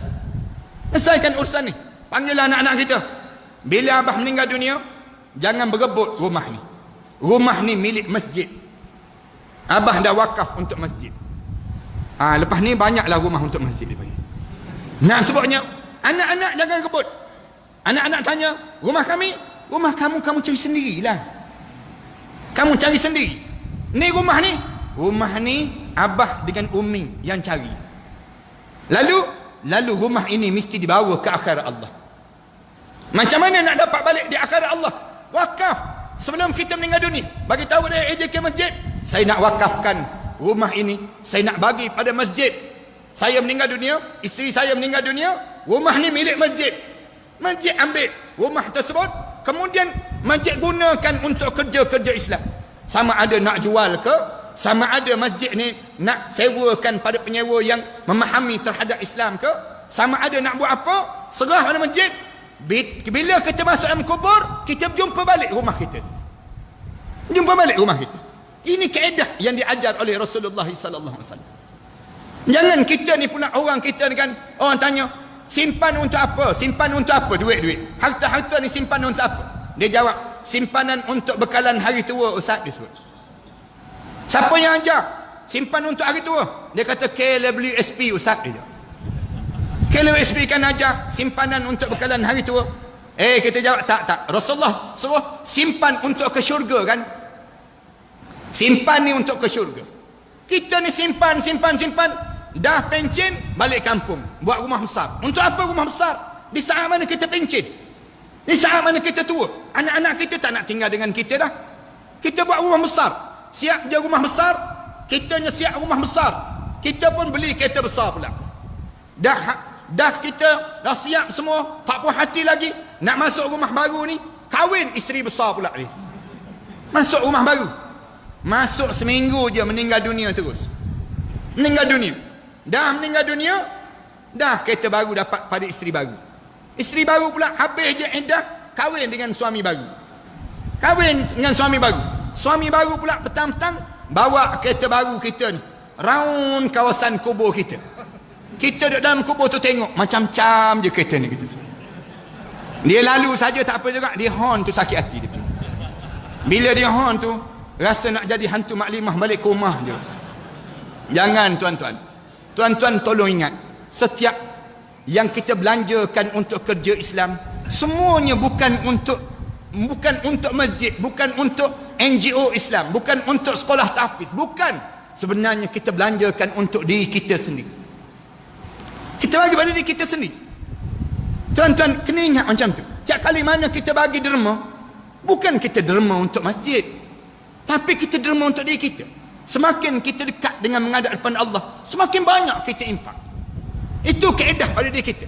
Tolong belanjakan untuk agama Allah. Semakin kita berusia, semakin kita masukkan tabung. Semakin berusia, semakin masukkan dalam tabung ni. Kenapa? Orang tanya kenapa? Saya nak jumpa balik di akhirat. Saya nak jumpa balik di akhirat. Macam malam ni kan, kita duduk dalam majlis ilmu begini, lalu tabung derma tadi kan, kebetulan dalam poket kita ada 2 keping. Sekeping RM1, sekeping lagi RM50. Agak-agak mana yang masuk dalam tabung? Yang RM1 tu lah. Yang RM1 yang masuk. Yang RM50, kedai tom yam banyak lagi ni. Kita rasa demikian. Akhirat nanti jumpa balik RM1. Bila jumpa RM1, kita mula menyesal. Kenapalah bagi RM1? Kenapalah aku tak bagi semua? Rugi kan dalam hidup kita. Ni peluang dalam hidup. 3. Dan yang akhir sekali, yang ketiga, orang yang masuk dalam kubur ni nak hidup balik ni. Yang ketiga, tuan-tuan tolong jaga akhlak. Jaga akhlak tuan-tuan. Perangai kita ni kena jaga. Akhlak kita ni, biar sampai orang tengok kita ni ahli syurga Allah yang sedang bergerak di atas muka bumi. Semakin tuan-tuan berusia, tuan-tuan mesti menjadi orang yang semakin dekat dengan Allah. Jangan semakin berusia semakin jauh dengan Allah. Jangan tuan-tuan. Biar orang nampak pakaian kita pun pakaian ahli syurga, wangian kita pun wangian ahli syurga. Kemudian cara cakap ahli syurga. Kita tak nak cakap lagi tentang dunia. Bila kita ni tak sibuk lagi tanya orang siapa juara Gegar Waganza, tak sibuk lagi. Jangan sibuk kenapa Stone Cold lawan dengan Triple H kalah Triple H. Jangan tanya lagi soalan demikian. Kenapa MU dengan Liverpool menang Liverpool saja. Jangan sibuk tanya yang tu. Sibuk tanya, saya ni kalau saya meninggal dunia, tanya anak-anak kita, abah, kalau abah meninggal dunia, kamu nak kebumikan jenazah abah di mana? Tanya anak-anak kita, Siapa yang nak mandikan jenazah abah? Tanya soalan ni pada anak-anak kita. Siapa yang akan kafankan jenazah abah? Siapa yang akan usung jenazah umi? Siapa yang akan mandikan jenazah kita nanti? Tanya anak-anak kita. Kamu nak siapa yang nak duduk atas kubur kita malam yang pertama? Kita di barzah. Malam kedua, anak mana yang akan berada di atas kubur baca doa untuk diri kita? Malam ketiga, siapa yang nak duduk atas kubur? Tanya anak-anak kita. Siapa? Biar anak-anak kita tanya balik. Kenapa malam bah? Malam tak sanggup dia sebut. Kalau siang-siang hari sanggup sikit. Kenapa malam ni kita sambung tahun depan pula lah, insyaAllah. Mudah-mudahan saya tengok tuan-tuan dah betulkan tulang belakang 7 kali dah saya kira. Yang bangun duduk pukul berapa lah ustaz ni nak habis. Jadi saya rasa cukup lah malam ni untuk kita memulakan sedikit kepahaman perjalanan. Nama lagi tajuk kita ni senafas ke barzah. Yang ni pun tak menyawa dah setengah-setengah di kalangan kita tadi. Saat mana kita mendengar bagaimana kita di dalam kubur nanti. Panjang lagi cerita tentang demikian. Tuan-tuan datanglah ke masjid ini. Datanglah dalam majlis-majlis ilmu. Tuan-tuan belajarlah tuan-tuan. Tuan-tuan tak akan menyesal dengan majlis-majlis ilmu yang ada ini. Tuan-tuan akan dapat manfaat yang banyak setelah mana kita berada dalam kubur nanti, insya-Allah. Kita doakan mudah-mudahan semua yang hadir pada malam ni di kalangan ahli syurga Allah Subhanahu Wa Taala, dan kita termasuk di kalangan mereka tersebut. Sebelum kita baca doa ni tuan-tuan, suka saya nak sebut kat luar nanti tuan-tuan, ada satu kitab yang saya karang, kitab ini. Dalam kitab ini ada satu doa persiapan menjelang kematian. Bila dekat nak mati, nak buat apa dia? Ramai di kalangan kita ni tak tahu nak buat apa dia. Saya susun, bila nak meninggal dunia, ada beberapa tertib-tertib yang perlu kita buat. Kita nak pergi ke Mekah pun kita ada tertib dia. Kita nak sambut menantu pun ada tertib dia. Demikian juga bila kita nak meninggal dunia, ada beberapa perkara. Dalam kitab ni ada satu doa yang diajar oleh Rasulullah pada Abu Hurairah pada muka surat 47. Doa ni doa penting sangat. Doa yang di mana Rasulullah sebut pada Abu Hurairah, wahai Abu Hurairah, kalau kamu tahu kamu dekat nak meninggal dunia, kamu tahu kamu ada penyakit, sebelum kamu tidur tu kamu baca doa ni. Kemudian kamu baca doa ni, kamu baring, kamu tidur. Tempat kamu dalam syurga Allah bila kamu meninggal dunia, dan Allah haramkan jenazah kamu dihumban ke dalam api neraka Allah. Lalu Abu Hurairah tanya, apa dia doa itu ya Rasulullah? Rasulullah sebut, ni doanya diajar pada Abu Hurairah. Abu Hurairah ajar sahabat-sahabat sampai pada guru saya waktu mana belajar kat Al-Azhar dahulu. Guru saya dia sebut, baca doa ni, aku baca kamu ikut. Lalu guru saya baca, kemudian kami ikut ramai-ramai. Habis dia baca doa tersebut, dia sebut, aku ijazahkanlah doa ini pada kamu semua. Lalu kami jawab, kami terimalah doa ini. Malam ni saya nak baca macam guru saya baca juga. Tuan-tuan ikut je doa yang saya baca ini. Kemudian lepas pada tersebut, saya sebut, saya ijazahkanlah doa ini. Tuan-tuan jawab, kami terimalah doa ini. Boleh eh? La ilaha illallah yuhyi wa yumit wa huwa hayyun la yamut wa subhanallah rabbil ibad wal bilad walhamdulillah hamdan kathiran tayyiban mubarakan fih ala kulli halin Allahu akbar kabiran kibriya rabbina wa jalalatuhu wa qudratuhu bikulli makanin Allahumma in kunta amradtani litaqbida ruhi fi awwali maradi hadha faj'al ruhi fi arwahi man sabaqat lahum minkal husna wa ba'idni minan nar kama ba'adta awliya'aka الذين سبقت لهم منك الحسنى Amin ya rabbal alamin. Saya ijazahkanlah doa ini pada semua jemaah yang hadir pada malam ini. Dalam kitab ni juga para hadirin sekalian, pada muka surat 49 dalam kitab ini ada doa yang saya sebut tadilah, la ilaha illallahul halimul karim tu. Bila roh kita sampai di halqum ni, ulang kalimah tersebut. Saya karang sebelum daripada ni, saya karang kitab ni, syurga ganjaran yang terindah. Ni kemuncak daripada orang mukmin. Bila jadi orang mukmin, kita dapat ganjaran syurga. Saya karang kitab ni, saya baca balik kitab ni, saya rasa sonok sangat. Rasa macam kita berada dalam syurga Allah. Tak sabar untuk berada dalam syurga Allah. Sebelum daripada itu saya karang kitab ni, hebatnya surah Al-Ahzab. Surah Al-Ahzab ni surah yang orang perempuan wajib belajar. Sayyidina Umar sebut demikian. Sayyidina Umar sebut ada 3 surah orang perempuan wajib belajar. Yang pertama surah An-Nur, yang kedua surah An-Nisa, dan yang 3 surah Al-Ahzab. Ini di antara surah yang saya susun balik nak pastikan orang kita belajar. Orang lelaki 2 surah aja Sayyidina Umar sebut. Sebelum kita mati ni belajar 2 surah. Surah Al-Baqarah dan surah Al-Imran dipanggil. Orang lelaki 2 surah ni pun terlentang dah dipanggil macam. Nak boleh habiskan 2 surah ini sendiri. Kemudian saya karang lagi kitab ni, ud'uni, doalah kamu semua kepadaku, katanya Allah. Ud'uni, doa kamu. Allah sebut demikian, ud'uni astajib lakum. Kamu berdoa pada aku akan perkenankan doa kamu. Dalam doa dalam kitab ni, di mana saya keluarkan balik doa-doa daripada Al-Quran mengikut surah-surah. Surah-surah An-Nisa ada doa dia. Surah Al-Kahfi ada doa dia. Saya susun balik. Dan doa ni untuk apa? Tuan-tuan buatlah amalan dalam kehidupan kekeluargaan kita. Saya karang kitab ni kerana saya bangunkan sekolah tahfiz di belakang saya. Di belakang saya ni ada lebih kurang 5 buah sekolah tahfiz yang saya sedang bangunkan.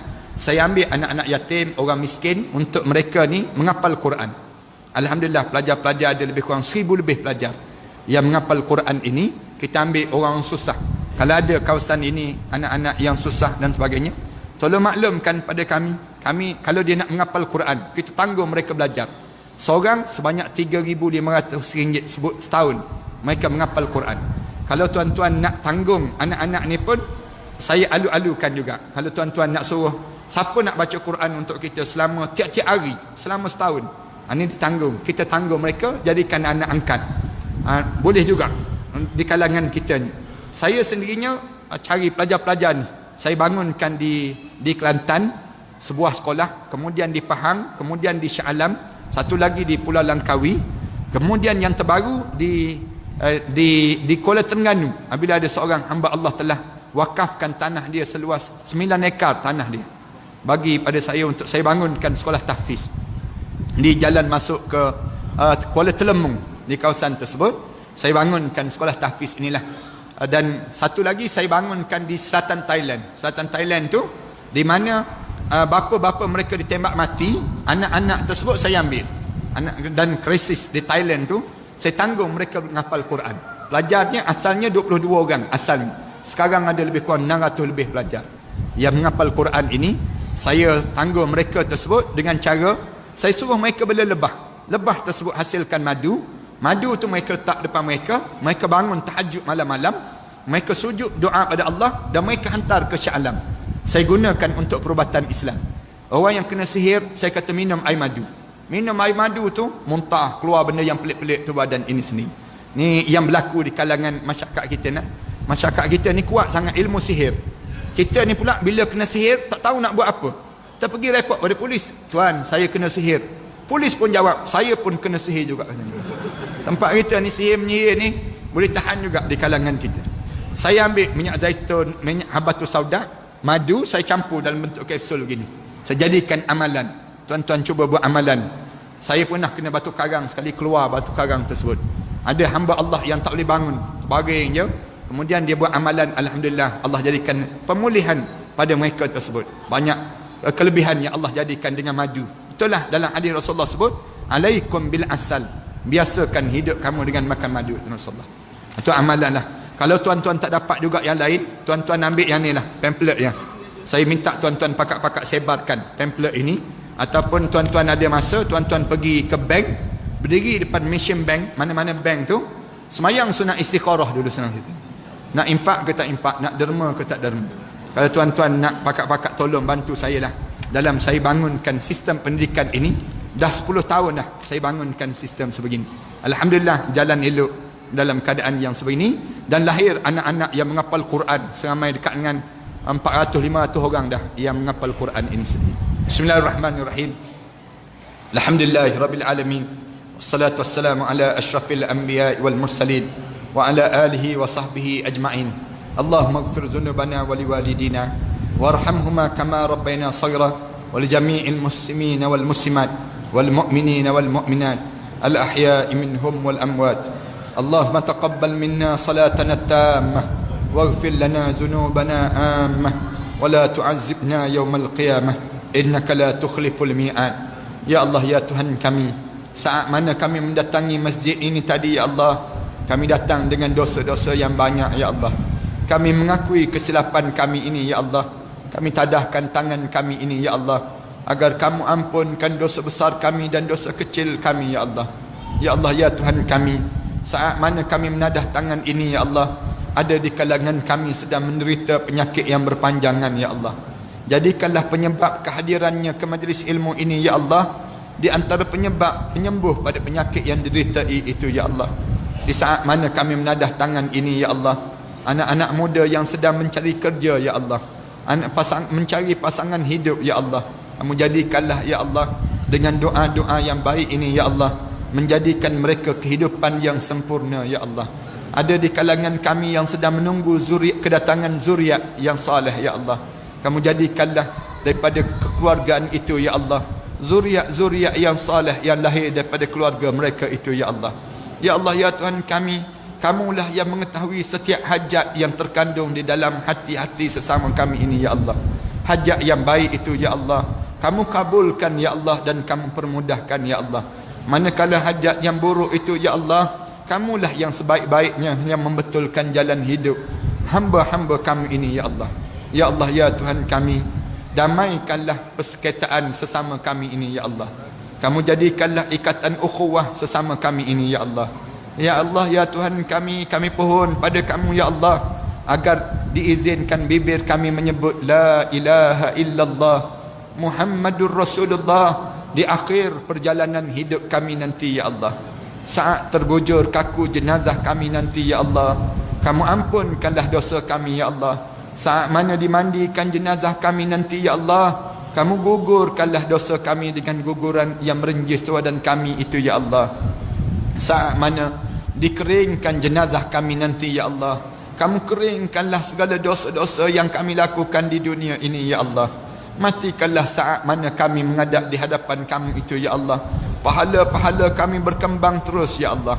Matikanlah kami saat mana dosa kami turut mati dengan kematian kami ya Allah. Ya Allah, ya Tuhan kami, jadikanlah saat mana kami dimandikan nanti ya Allah, di kalangan anak-anak yang saleh yang akan memandikan kami ya Allah. Anak-anak kami juga yang akan mensalatkan jenazah kami ya Allah. Anak-anak kami juga yang akan mengusung jenazah kami nanti ya Allah, dan dibawa kami ke kuburan nanti ya Allah. Tolong ringankanlah ya Allah bebanan saat darat himpitan kubur itu ya Allah. Jadikanlah kubur kami di antara taman pada taman-taman syurga ya Allah. Jangan kamu jadikan kubur kami di antara kawah pada kawah-kawah neraka ya Allah. Ya Allah, ya Tuhan kami, ya Allah, ya Tuhan kami, jadikanlah malam tama kami di barzah nanti ya Allah, malam yang terindah dalam hidup kami ya Allah. Ketemukanlah kami dengan arwah ayah kami ya Allah, yang telah meninggal dunia sebelum daripada kami di Inliyin ya Allah. Saat sebegini ya Allah, kerinduan itu seringkali bertandang dalam hidup kami ya Allah. Rindu saat kami membesar di atas dukungan arwah ayah kami dahulu ya Allah. Rindu saat kami tertidur di atas ribaan arwah ayah kami dahulu ya Allah. Rindu ya Allah saat tangannya menyuap ke bibir kami dahulu ya Allah. Rindu ya Allah saat di pagi hari ya Allah, arwah ayah kami memandikan kami ya Allah, lalu kami memeluk tubuh badannya itu ya Allah. Rindu ya Allah saat kepulangan kami daripada pengajian kami ya Allah, memeluk tubuh badan yang indah itu ya Allah. Rindu ya Allah saat kami bangun di penghujung malam ya Allah, melihat sedu sedan arwah ayah kami berdoa pada kamu ya Allah. Rindu ya Allah, rindu ya Allah saat-saat kami membesar dalam kekeluargaan itu ya Allah. Sayangnya saat ini ya Allah, arwah ayah kami terbujur kaku di perkuburan sana ya Allah, menunggu doa-doa anak yang saleh ini ya Allah. Jadikanlah doa kami ini ya Allah doa-doa anak yang saleh ya Allah. Ya Allah, ampunkanlah dosa kami terhadap kedua ibu bapa kami ya Allah, khususnya dosa kami terhadap ibu kami ya Allah. Seketika dahulu ya Allah, kami mengakui kami pernah bercakap kasar di hadapan ibu kami ya Allah. Kami pernah menengking kata-kata ibu kami ya Allah. Kami pernah membiarkan panggilan ibu kami deringan telefon itu berpanjangan ya Allah. Kami pernah ya Allah melihat titisan air mata ibu kami mengalir lesu di pipinya itu ya Allah. Ya Allah, kami pernah ya Allah melukakan hati ibu kami ya Allah. Kami pernah memalingkan wajah kami daripada panggilan ibu kami dahulu ya Allah. Ampunkanlah kesilapan kami itu ya Allah. Kami tidak sengaja melukakan hati ibu kami ya Allah. Ya Allah, kerana dosa-dosa inikah pula ya Allah yang menyebabkan kamu berpaling daripada rahmat kamu untuk kami ya Allah. Kerana dosa-dosa inikah pula ya Allah yang menyebabkan doa-doa kami tidak didengari di sisi kamu ya Allah. Kerana dosa-dosa inikah pula ya Allah yang menyebabkan salat kami tidak menjadi lagi khusyuk ya Allah. Kerana dosa-dosa inikah pula ya Allah hati kami menjadi keras ya Allah. Kerana dosa-dosa inikah pula ya Allah yang menyebabkan anak-anak kami enggan mendengar kata bicara kami ya Allah. Ya Allah, seburuk mana pun kami ini ya Allah, sejahat mana pun kami ini ya Allah, segunung mana pun kesilapan yang pernah kami lakukan di dunia ini ya Allah, sejijik mana pun kami dengan dosa-dosa ini ya Allah, pandanglah kami dengan pandangan rahmat kamu ya Allah. Ada siapa lagi kami mampu mengadu doa ini ya Allah kecuali kepada kamu lah ya Allah. Rabbana alaika tawakkalna wa ilaika anabna wa ilaikal masir. Rabbana atina fid dunya hasanah wa fil akhirati hasanah wa qina adzaban nar. Sallallahu ala Muhammad wa ala alihi wa sahbihi wa sallam. Walhamdulillahi rabbil alamin.